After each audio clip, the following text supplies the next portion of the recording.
Muy buenos días a todos, mi nombre es Eduardo José Socarrás Monsalvo y en esta presentación analizaré el caso del municipio del Paraíso desde una perspectiva constitucional. Para ello, aplicaré los conocimientos adquiridos durante este módulo de la especialización en Derecho Administrativo. Ok, continuemos. Contexto del caso.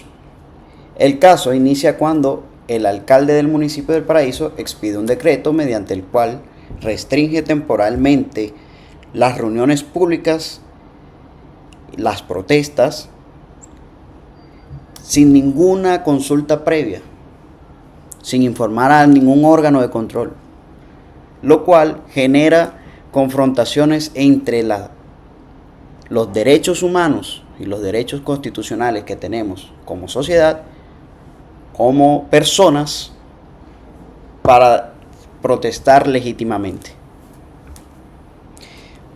Ok, una de las preguntas que puede surgir a partir de este caso, del contexto del caso, es: ¿puede un alcalde limitar los derechos fundamentales a través de un decreto? Continuemos y averigüemos. La verdad es que no. ¿Por qué? Existen varios problemas jurídicos. ¿Por qué? Vulneran la libertad de expresión, derecho a la reunión, derecho a la participación política, derecho a la consulta previa y al debido proceso. Lo cual esto genera otras preguntas. ¿El decreto respeta la Constitución y los tratados internacionales? Continuemos y lo averiguaremos. Fundamento constitucional. Colombia es un Estado social de derecho, lo cual está constituido, valga la redundancia, en la Constitución Política del 91.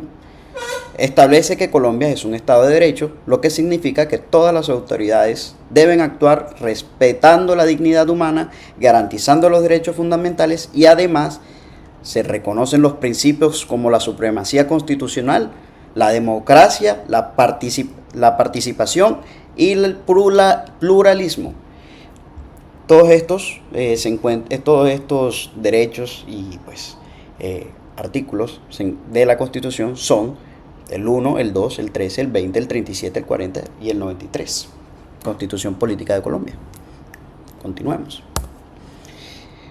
Aquí brevemente puedo explicar un bloque de constitucionalidad que, para los conocedores de la norma en Colombia, saben cómo funciona y cómo está instituido, pero para quien le pueda interesar o para las personas del común que no están preparados para la ciencia del derecho, podemos explicarles fácilmente que es un bloque que sigue un orden jerárquico de cómo funcionan las leyes, los tratados, los derechos internacionales, las leyes estatutarias, las leyes ordinarias, los decretos, ordenanzas, acuerdos o resoluciones y demás actos administrativos. Además de la Constitución, este caso debe analizarse teniendo en cuenta que en el bloque de constitucionalidad esto significa también son obligatorios.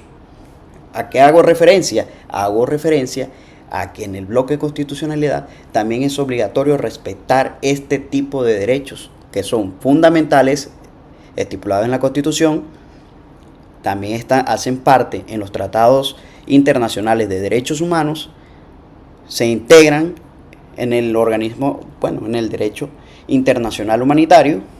Hay varias leyes que hablan de esto en Colombia, ordinarias o estatutarias, y decretos, ordenanzas de todo tipo, que hablan de estos temas. Mi análisis jurídico. Ok. Desde mi punto de vista constitucional, principalmente, considero que el derecho constitucional es importantísimo respecto a todo tipo de vulneración a los derechos fundamentales. Considero que el decreto presenta varias irregularidades. En primer lugar, el alcalde excedió sus competencias al restringir los derechos fundamentales mediante un acto administrativo.